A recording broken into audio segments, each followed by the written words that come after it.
जब पांडु ने कुंती से नियोग के लिए कहा तो आखिर उन्होंने जंगल में सबसे पहले किसे बुलाया? क्या उन्होंने वही किया जो पांडु चाहते थे या छिपा था कोई ऐसा रहस्य जो बहुत कम लोग जानते हैं? आज की इस कथा में खुलने वाला है महाभारत का वही चौंकाने वाला सच जो पांडवों के जन्म से जुड़ा है। महाभारत की कथा में एक ऐसा मोड़ आता है जहां एक वीर सम्राट की शक्ति, उसका गर्व और उसका भविष्य सब एक श्राप के सामने बौना पड़ जाता है। यही वह क्षण था जब हस्तिनापुर के राजा पांडु को यह स्वीकार करना पड़ा कि वे स्वयं संतान उत्पन्न नहीं कर पाएंगे। लेकिन कहानी यहीं समाप्त नहीं होती। यहीं से आरंभ होती है नियोग की वह रहस्यमयी और भावनाओं से भरी घटना जिसने आगे चलकर महाभारत के इतिहास की दिशा ही बदल दी। पांडु को उनके बड़े भाई धृतराष्ट्र के अंधत्व के कारण हस्तिनापुर का राजा बनाया गया। वे पराक्रमी, नीति निपुण और युद्ध कला में निपुण थे। उन्होंने कई दिशाओं में विजय प्राप्त की और अपने राज्य की सीमाएं विस्तृत की। जीवन के इस स्वर्णिम काल में उनकी दो पत्नियां थीं, कुंती और माद्री।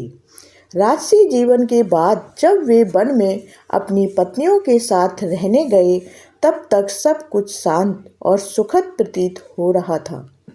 लेकिन एक दिन वन में आखेट करते समय एक अनहोनी हो गई। पांडु ने एक हिरण के जोड़े को देखा तो प्रेम में लीन था। अनजाने में उन्होंने उन पर बाण चला दिया। जैसे ही हिरण भूमि पर गिरा वह मनुष्य बाड़ी में बोला कि वह कोई साधारण हिरण नहीं था बल्कि ऋषि किमिंदम है जिन्होंने संतान की इच्छा से हिरण का रूप धारण किया था। मरते हुए ऋषि ने पांडु को भयंकर श्राप दिया कि जब भी तुम स्त्री के साथ संभोग करोगे उसी क्षण तुम्हारी मृत्यु हो जाएगी। यह सुनकर पांडु स्तब्ध रह गए। उनके सामने मानो अंधकार छा गया हो। इस श्राप का अर्थ स्पष्ट था कि वे अब संतान उत्पन्न नहीं कर सकते थे। पांडु ने स्वयं को अपराधी माना और राजपाट त्याग कर तपस्वी जीवन अपनाने का निश्चय किया। उन्होंने अपनी पत्नियों से कहा कि वे संसार का त्याग कर कठोर तपस्या करेंगे, परंतु कुंती और माद्री ने पति धर्म निभाते हुए उनके साथ रहने का निर्णय लिया। कुछ समय बाद जब कई ऋषि ब्रह्मलोक की एक सभा में जाने लगे तो पांडु ने भी उनके साथ जाने की इच्छा जताई, किंतु ऋषियों ने उन्हें यह कहकर रोक दिया कि निसंतान व्यक्ति उस सभा में प्रवेश नहीं कर सकता। यह सुनकर पांडु को दूसरा गहरा आघात लगा।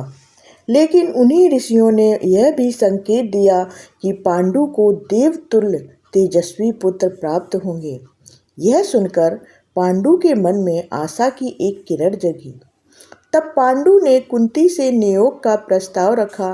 उन्होंने कहा कि आपातकाल में स्त्री किसी योग्य पुरुष या देवर से संतान प्राप्त कर सकती है। उन्होंने कुंती से आग्रह किया कि वे किसी तपस्वी ब्राह्मण के माध्यम से गुणवान पुत्र प्राप्त करें। पांडु की यह बात शास्त्र सम्मत थी क्योंकि प्राचीन काल में नियोग की प्रथा समाज में मान्य थी, जिसका उद्देश्य वंश की रक्षा करना था। लेकिन कुंती के पास एक रहस्य था। युवावस्था में उन्हें महर्षि दुर्वासा से एक अद्भुत मंत्र का वरदान मिला था जिससे वे किसी भी देवता का आवाहन कर सकती थी और उनसे संतान प्राप्त कर सकती थी। यह बात उन्होंने पांडु को बताई। पांडु ने तुरंत अनुमति दी कि वे इस दिव्य मंत्र का प्रयोग करें। तो सबसे पहले कुंती ने धर्म के देवता का आवाहन किया। धर्मदेव के आशीर्वाद से उन्हें एक तेजस्वी पुत्र प्राप्त हुआ जो था युधिष्ठिर। वह सत्य और धर्म का प्रतीक थे। इसके बाद पांडु की इच्छा से कुंती ने वायुदेव का आवाहन किया और उनसे बलशाली भीम का जन्म हुआ। तीसरी बार उन्होंने इंद्रदेव का आवाहन किया और उनसे महान धनुर्धर अर्जुन उत्पन्न हुए। इस प्रकार कुंती ने 3 दिव्य पुत्रों को जन्म दिया। उधर माद्री यह सब देख रही थी। उनके मन में भी मातृत्व की तीव्र इच्छा जागी, लेकिन वे सीधे कुंती से यह आग्रह करने में संकोच कर रही थी। अंततः उन्होंने पांडु से निवेदन किया कि वे कुंती से कहें कि उन्हें भी पुत्र प्राप्ति का अवसर मिले। पांडु के आग्रह पर कुंती ने सहमति दी और माद्री को वह मंत्र सिखा दिया, यह कहते हुए कि वह केवल एक देवता का आवाहन करें। परंतु यहाँ कथा में एक सूक्ष्म मोड़ आता है। माद्री ने एक के स्थान पर 2 देवताओं अश्विनी कुमारों का एक साथ आवाहन कर लिया। परिणाम स्वरूप उन्हें जुड़वां पुत्र प्राप्त हुए, नकुल और सहदेव। जब कुंती को यह ज्ञात हुआ कि माद्री ने एक के स्थान पर 2 देवताओं का स्मरण किया, तो वे भीतर ही भीतर आहत हुई। उन्हें लगा कि माद्री ने चतुराई से अधिक लाभ उठा लिया। इसी कारण जब माद्री ने आगे और संतानों की इच्छा व्यक्त की, तो कुंती ने स्पष्ट मना कर दिया। समय बीतता गया, लेकिन पांडु का मन कभी कभी अपने मानवीय इच्छाओं पर नियंत्रण नहीं रख पाता था। एक दिन वसंत ऋतु में प्रकृति की उन्मुक्तता के बीच पांडु माद्री के सौंदर्य से मोहित हो उठे। श्राप को भूलकर उन्होंने माद्री के साथ संगम किया और उसी क्षण श्राप के अनुसार उनकी मृत्यु हो गई।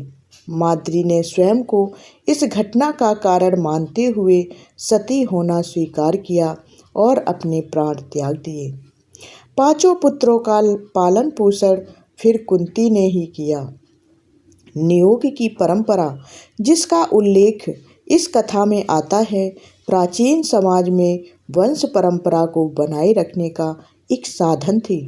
यदि कोई पुरुष संतान उत्पन्न करने में असमर्थ होता या उसकी मृत्यु हो जाती, तो उसकी पत्नी को परिवार की सहमति से किसी योग्य पुरुष से संतान प्राप्त करने की अनुमति दी जाती थी। इस क्रिया का उद्देश्य केवल वंश वृद्धि था, न कि व्यक्तिगत सुख। जन्मा हुआ बालक कानूनी रूप से उसी पति का माना जाता था जिसके नाम पर नियोग हुआ हो।